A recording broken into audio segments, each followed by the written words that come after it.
Missiles can be intercepted, hurricanes can be evaded. But beneath the surface of the ocean, a monster is moving at 50 knots, and there is nothing on Earth that can stop it. Once a modern heavyweight torpedo locks onto our supercarrier, it means everything has already failed.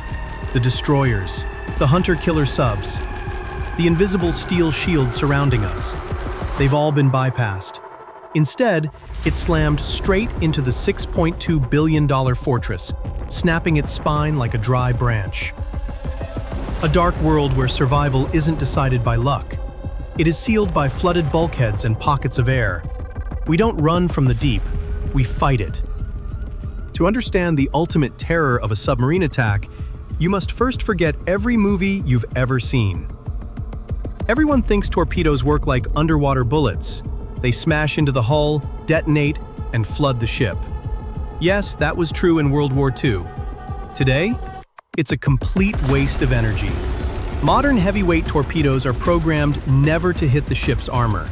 Instead, they dive deep into the black water and detonate directly beneath the keel, the structural spine of the entire vessel.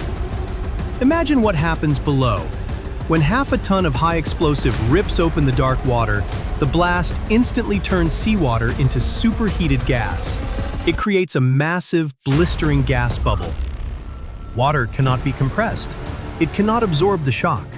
So that expanding gas bubble acts like a colossal hydraulic jack, lifting the 100,000-ton supercarrier straight out of the water. But that lift is not the end. The real hammer falls only a fraction of a second later. The gigantic gas bubble cools, collapses, and detonates violently. It creates an instant vacuum the size of a small city right under the belly of our aircraft carrier. In that instant, the ship no longer has a drop of water beneath it to support its enormous weight. The bow and stern still ride on the waves, but the middle of the hull falls freely into that bottomless void under its own gravity. Imagine placing a long wooden ruler across two tables and hammering it hard in the middle. The ruler will snap perfectly in two without ever being stabbed. That is the brutal reality of the void bubble. This violent snapping force is specifically designed to snap the ship's spine and split it into two underwater graves. And even if our thick steel can withstand the bending force, the shockwave will still burst internal pipes, sever the combat network, and shatter the morale of the crew. A torpedo does not need to sink our aircraft carrier. It only needs to shut down its vital organs. So how did the engineers at the Pentagon build a $6.2 billion fortress to survive a murder plot from the ocean itself? We don't rely on a single thick armor plate. That is useless. Instead, we force the explosion to go through a multi-layered trap designed to completely drain its energy. Layer 1. The Torpedo Belt. If a weapon explodes against the hull, it slams into a multi-layer clamp structure. The outer steel layer is thin on purpose. Behind it is a void. Behind that void is a massive tank full of water or jet fuel. Behind that is another void. And finally, the heavy inner armor. When the blast destroys the outer steel, it slams into the liquid wall. Water cannot be compressed, so it acts like a giant brake. The explosion is forced to expend all its energy, moving thousands of gallons of liquid, long before it can reach the ship's vital organs. Layer 2. The Damage Control Matrix. But the designers know the ocean always finds a way in. When water floods in, Layer 2 activates. The entire bottom half of the ship is divided into hundreds of watertight compartments.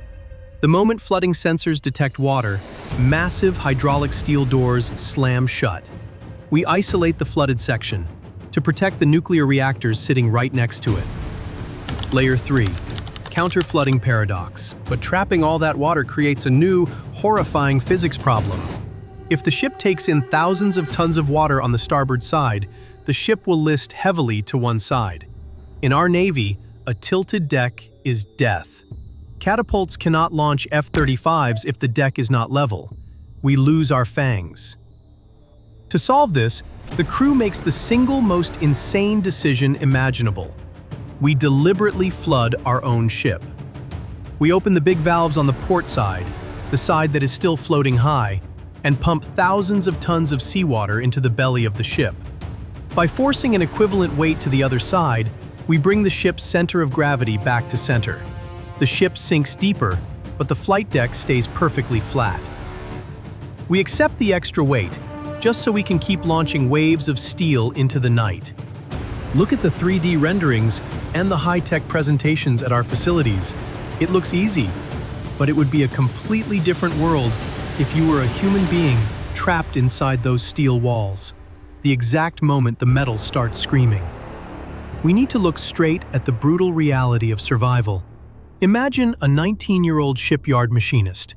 He is trapped in an engine room 10 feet below sea level. No windows, no sunlight. When the torpedo alarm screams, the pilots rush to their jets. But what about the young men below deck? They cannot run anywhere. They must stay where they are, in the dark, listening to the hull groaning, and waiting to see if the ocean will crush them or not. Because out there, this bet is insane. A modern torpedo costs about $5 million. Our supercarrier costs more than $6.2 billion. The enemy only needs to risk $5 million to have a chance to wipe out $6.2 billion, 5,000 elite lives, and control of an entire ocean. That is a life or death wager. And that is why we spend billions to keep this fortress alive. But all that high tech still needs one human to carry out a cruel, moral calculation. When a torpedo hits and a compartment begins flooding with icy seawater under crushing pressure, the order will echo across the decks. Zebra condition.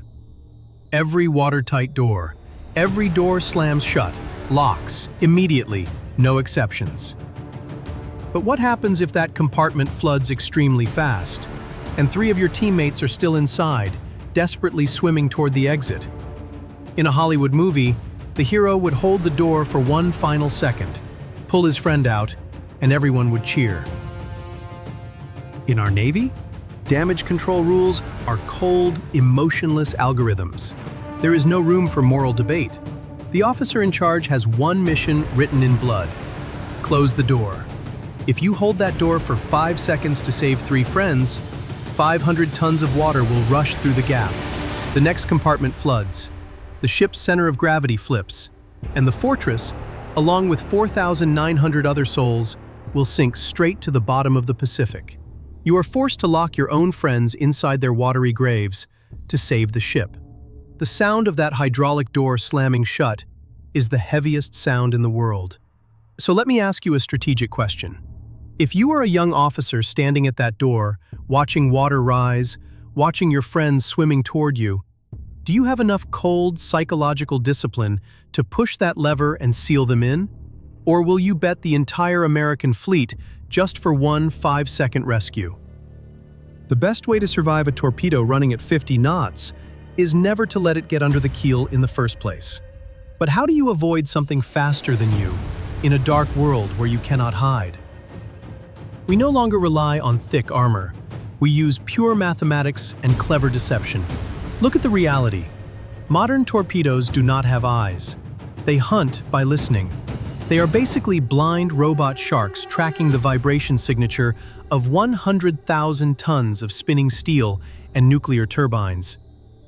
To destroy this threat, our supercarrier launches its ultimate trump card beneath the waves, the Nixie countermeasures system. Nixie is a digital illusionist. The crew releases a long cable from the stern, towing a decoy device that floats several hundred feet behind the ship. Inside the device is an ultra-sensitive sound emitter. It listens for the enemy torpedo's sonar clicks, decodes the code, and broadcasts an exact lie into the dark water. It mimics the heartbeat of a real carrier, but twice as loud. To the blind computer brain of the incoming torpedo, it suddenly hears a fat, juicy target 400 yards away. The torpedo instantly brakes hard, locks onto the Nixie, and detonates its half-ton warhead harmlessly in the empty ocean. But the enemy is not stupid, and this is no longer the 1980s. Deploying Nixie immediately triggers a ruthless, silent duel beneath the waves. Today's torpedoes are far smarter. The silicon brain inside the new software begins asking, why does this target sound like a carrier, but the water behind it isn't disturbed? The enemy torpedo's algorithm actively filters out our digital noise, hunting for the real mechanical hammering that only comes from the heart of our ship. And deploying Nixie has accidentally pushed our supercarrier into a brutal new physics trap. When you are towing thousands of feet of steel cable behind the ship, you lose the ability to execute a sharp evasion turn. If you turn too hard, the cable snaps. Even worse, it wraps around the ship's own propellers and disables all maneuverability. But remember, this invincibility doesn't come from the ship itself. It comes from the network of escort destroyers surrounding it. When those layers of escort break, the supership truly faces its solitary nightmare. We are trading physical flexibility for a digital ghost. That is a fatal poker game played entirely by software engineers, at the depth of several thousand feet. But the ocean is a cruel teacher. Adversaries are evolving. For decades, multi-layer torpedo belts and Nixie decoys kept our men safe. But a terrifying new weapon has broken the barrier beneath the waves, the wake-homing torpedo. These monsters ignore our digital illusions. They scan upward, hunting for the microscopic air bubbles left behind our wake.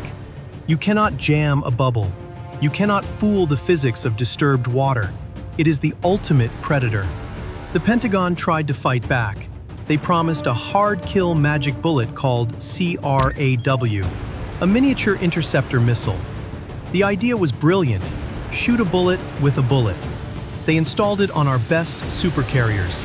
It seemed like the nightmare was over, but reality hit hard. In the violent, churning wake of a 100,000-ton supercarrier moving at 30 knots, the CRAW's digital brain struggled to pierce through our own acoustic chaos. It couldn't reliably track the enemy through the dense wall of bubbles. Did the Navy consider it a complete failure? No. Engineering is about iteration. They quietly pulled the system to rethink the algorithm for subs. But for the carrier itself, the magic bullet was gone. This leaves the American supercarrier with a chilling reality. Against a modern wake-homing torpedo, there is no magic button on the carrier itself. So, how does the fortress survive? It relies on the darkest, most terrifying doctrine in naval warfare, the sacrificial asset. The invincibility of the supercarrier doesn't come from the carrier at all. It comes from the network of Arleigh Burke-class destroyers sailing beside it. When a wake-homing torpedo breaks through every digital decoy and locks onto the carrier's stern, the ultimate countermeasure is physical sacrifice. An escort destroyer must deliberately break formation and drive its own hull directly into the path of the incoming torpedo. There is no algorithmic elegance here, just brutal, cold calculus. A $2 billion destroyer and its 300 crew members willingly taking a mortal blow to save the carrier and its 5,000 souls. The nightmare beneath the ocean isn't solved by perfect technology. It is managed by cold math, flooded compartments, and ultimate human sacrifice. If you are sitting in the Combat Information Center, will you trust Nixie's digital shield or the brute force punch of the escort destroyer? Let your tactical choice be known in the comments below. Don't forget to like, subscribe, and we will see you in the next brief, because our fleet never stops.